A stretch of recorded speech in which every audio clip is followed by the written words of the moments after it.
san ki, haka ya sani na kwana da begen ki.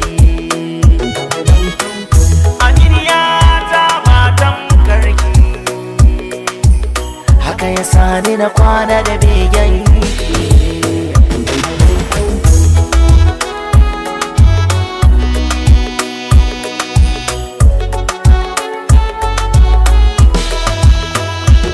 Taho da sauri kar da rana ta fadi kuma ba mu gana ba, faɗi da sauri kar na mace ke kuma a ce